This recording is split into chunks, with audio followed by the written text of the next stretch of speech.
Siddharth institute of education. आज हम start करेंगे क्लास 10th का एक नया चैप्टर। चैप्टर का नाम क्या है? चैप्टर का नाम है अरिथमेटिक प्रोग्रेशन। अब इससे पहले मैं चैप्टर स्टार्ट करूं, उसकी फर्स्ट एक्सरसाइज पे जाऊं, उससे पहले एक बार बात कर लेते हैं कि अरिथमेटिक प्रोग्रेशन का मतलब क्या है। I am sure 95% of the kids, 95% of the students जो 10th क्लास में आए हैं उनके लिए ये टर्म शायद उनने पहली बार सुना होगा। सो इससे पहले कि हम इसकी एक्सरसाइजेस करें, इसके अलग अलग फॉर्मूला सीखें, सबसे पहले बात करते हैं अरिथमेटिक प्रोग्रेशन का मतलब क्या है। बेसिकली अरिथमेटिक प्रोग्रेशन के अंदर मेरे पास अ सीक्वेंस ऑफ नंबर्स होते हैं। क्या होते हैं? आई हैव अ सीक्वेंस और अ लिस्ट ऑफ नंबर्स जहां पे मैं नेक्स्ट टर्म हमेशा ऑब्टेन कर सकता हूं by adding a fixed number two the previous term. For से मैं कह रहा हूं जो मेरे पास सीक्वेंस है, यहां पे जो मेरे पास लिस्ट ऑफ नंबर्स हैं, let's say they are A1, A2, A3, A4, A5 and so on. अब मैं कह रहा हूं कि मेरे को यहां पे A1 चाहिए होगा और अगर मेरे को A2 चाहिए, अगर मेरे को A2 पता करनी है क्या होगा, तो मेरे को बस एक छोटा सा काम करना होगा कि मेरे को A1 में एक फिक्स्ड नंबर को ऐड करना होगा।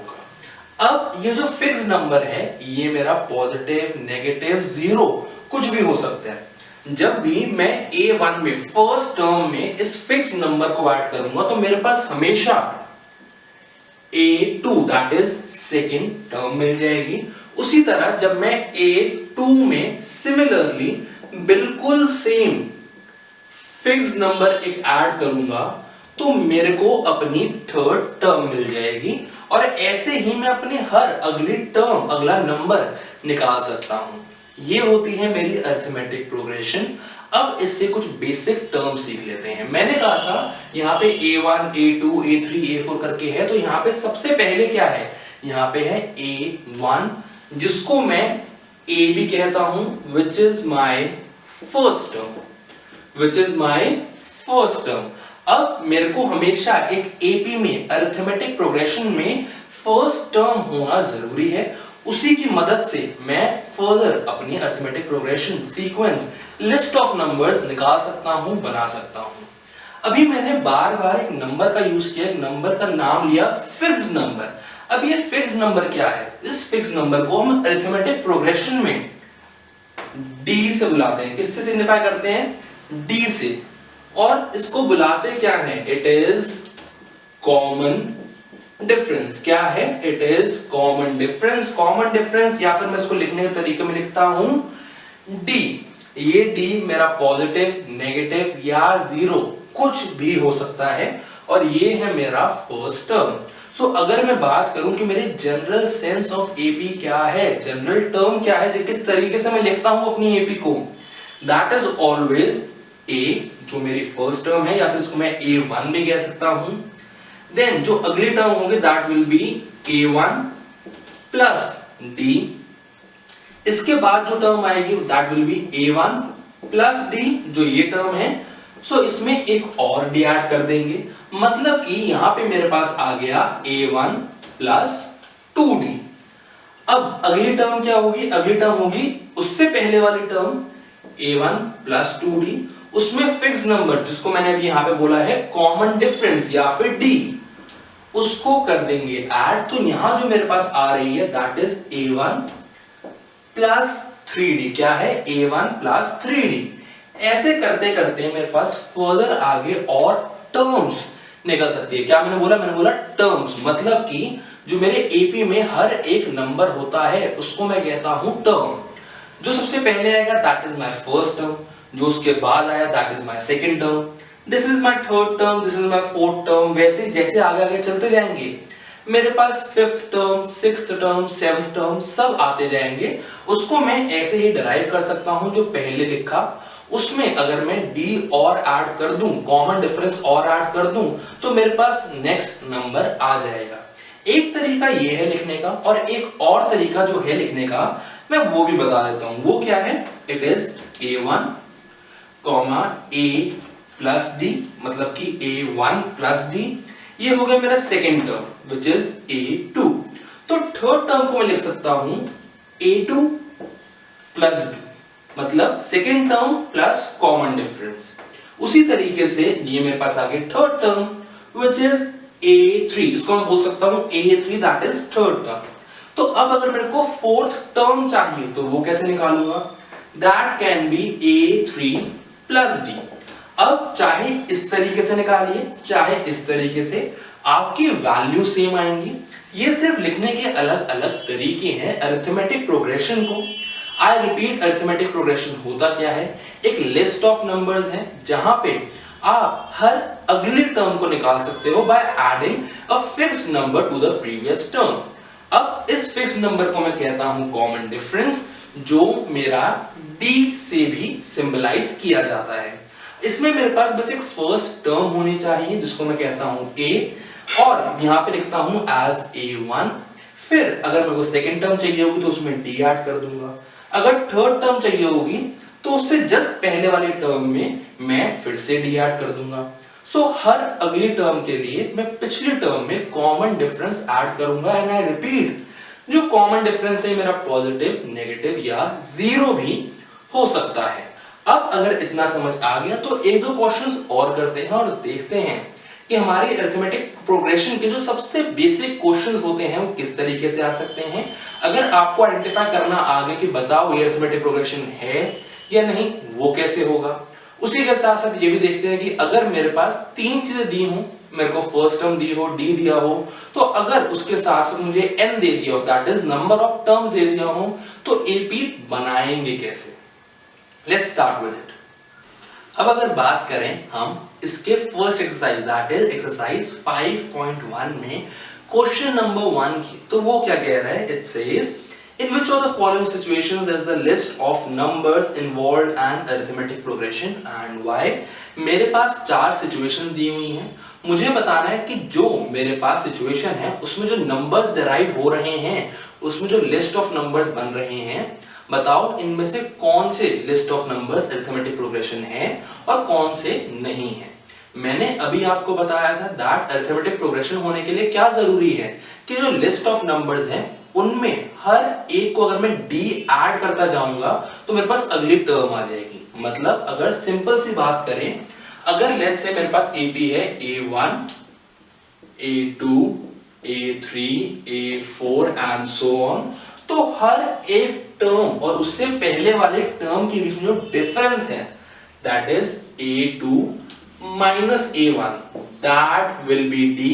in the same way A3 minus A2, third term और उससे जस्ट पहले वाली दैट इज सेकंड टर्म, उनके को अगर मैं सब्ट्रैक्ट करूं, उनका जो डिफरेंस निकालूंगा that will also be D itself। इसीलिए हम D को कॉमन डिफरेंस भी कहते हैं। एक लिस्ट ऑफ नंबर्स को AP होने के लिए ये जरूरी है दैट हर टर्म और उससे जस्ट पहले वाले टर्म का जो डिफरेंस निकले वो सेम आए।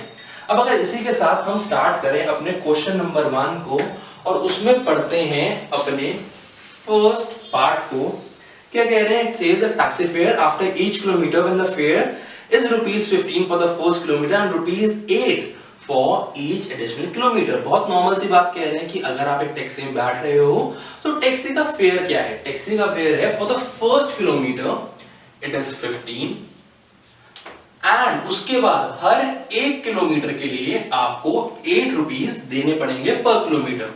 सो पहले किलोमीटर के लिए 15, सेकंड के लिए कितना देना पड़ेगा? 15 प्लस 8, थर्ड के लिए 15 प्लस 8, तो आप सेकंड किलोमीटर तक दे चुके हो।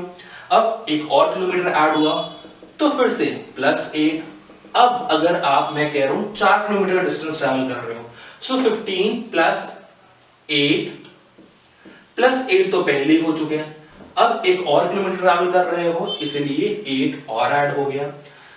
ऐसे ही हम आगे तक चलते जाएंगे। अब मेरे पास यहां सीक्वेंस आ क्या रही है नंबर्स की? It is 15, 23, 31, then 39 and so on. अब अगर मुझे चेक करना है कि ये अरिथमेटिक प्रोग्रेशन है क्या नहीं, तो मैं क्या करूंगा? बहुत छोटी सी चीज करूंगा।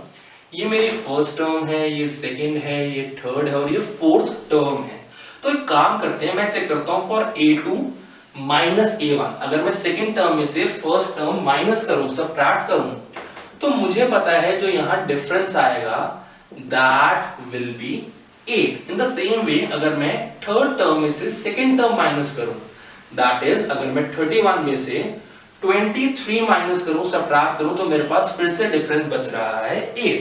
इसी तरह अगर मैं चेक करूं for A4 minus A3, fourth term minus third term check करूं अगर मैं यहां पे A4 माइनस A3, 39 माइनस 31, तो मेरे पास यहां आ रहा है 8।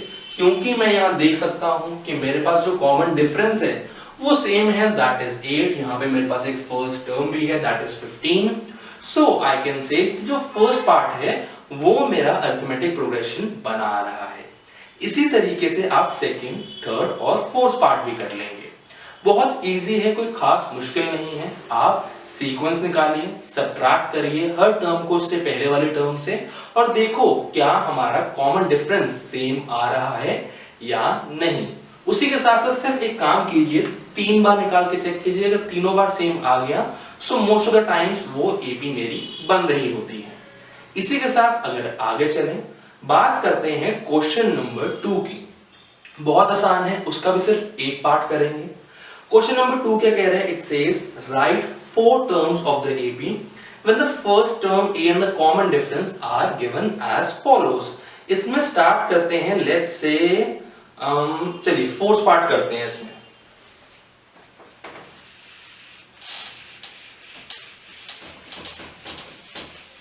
मुझे a that is first term दी हुई है, उसी के साथ साथ मुझे कॉमन डिफरेंस भी दिया हुआ है। मुझे खुद एपी बनानी है, वो कह रहे हैं इसकी 4 टर्म्स लिखिए। सो अगर क्वेश्चन 2 में मैं फोर्थ पार्ट करूं जहां पे मेरा a is -1 and d that is common difference is 1/2 और मुझे यहां पे निकालनी है first 4 terms of the AP. अब अगर फर्स्ट 4 टर्म्स निकालनी है मतलब मुझे a1, A2, A3 and A4 निकालना है। बहुत नॉर्मल, बहुत आसान सी बात है कि A1 क्या होता है? A1 तो होते ही मेरी फर्स्ट टर्म है और वो मुझे यहाँ पे दी हुई है, दैट इज -1। अब अगर बात करें A2 की, तो A2 कैसे मिलेगा? मैंने आपको बताया था कि AP अरिथमेटिक प्रोग्रेशन होता क्या है? It is A1 plus D, उससे पहले वाले term plus the common difference.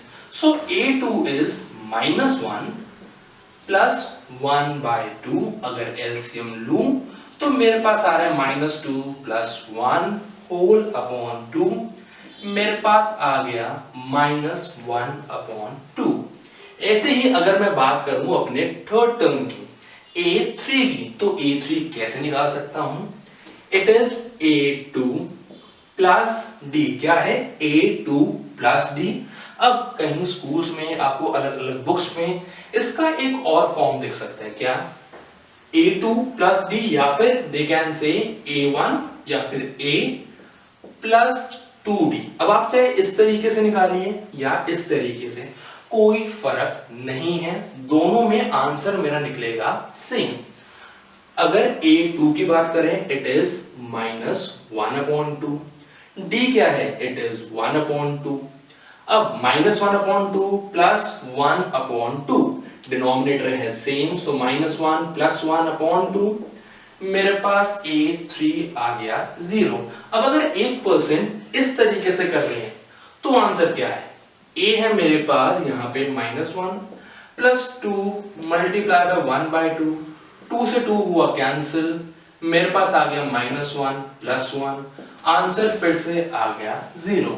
सो इस तरीके से निकालिए या इस तरीके से, कोई फर्क नहीं होगा, सिर्फ लिखने का तरीका अलग है, आंसर आएगा सेम।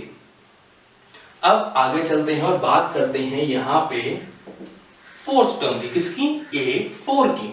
सो मैं कह रहा हूं this can be A3 plus D। उससे पहले वाली term plus the common difference, इससे पहले वाली टर्म थी 0।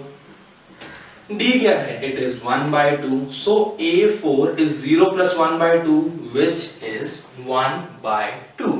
सो मेरा यहां पे अरिथमेटिक प्रोग्रेशन के पहले 4 टर्म्स क्या हैं? They are -1, -1/2, 0 and 1/2। ये है मेरी अरिथमेटिक प्रोग्रेशन के पहले 4 टर्म्स।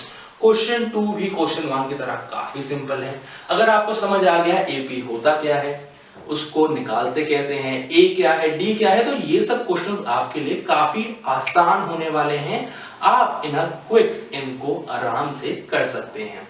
इसी के साथ अगर एक और चीज आपको बताऊं, वो क्या है कि अगर मेरी एपी में लिमिटेड नंबर ऑफ नंबर्स है, क्या है, लिमिटेड नंबर ऑफ नंबर्स, तो जो टर्म्स हैं, जो मैं कह रहा था कि मैं इनको टर्म्स कह सकता हूं, first, second, third and fourth term. तो अगर एपी के अंदर लिमिटेड नंबर ऑफ टर्म्स हैं, that is known as finite arithmetic progression और finite AP। लेकिन अगर मैं कहूं मेरी arithmetic progression में unlimited number of terms है, उसको मैं कहलाऊंगा infinite AP, infinite arithmetic progression। इसी के साथ आई होप आपको क्वेश्चन 1 एंड 2 क्लियर है। आई होप आपको इतनी चीजें क्लियर हैं। क्वेश्चन नंबर 1 और 2 अगर हमारा हो गया है तो अभी पहले हम इनको प्रैक्टिस करेंगे, अपने इन कॉन्सेप्ट्स को मजबूत करेंगे, फिर हम अगली वीडियो में आगे चलेंगे, बात करेंगे question number 3 and the remaining questions of this exercise. I hope each and every concept is clear. AP होता क्या है ये क्लियर है आपको, मेन ए क्या होता है, डी क्या होता है, अगर मुझे टर्म्स निकालनी है तो वो कैसे निकाल सकता हूं। Till the next video, keep watching, keep learning। अगर समझ आया hit the like button, subscribe अगर अब तक नहीं किया, I am sure अब तक किया होगा, hit the bell icon for more such regular updates। Thank you।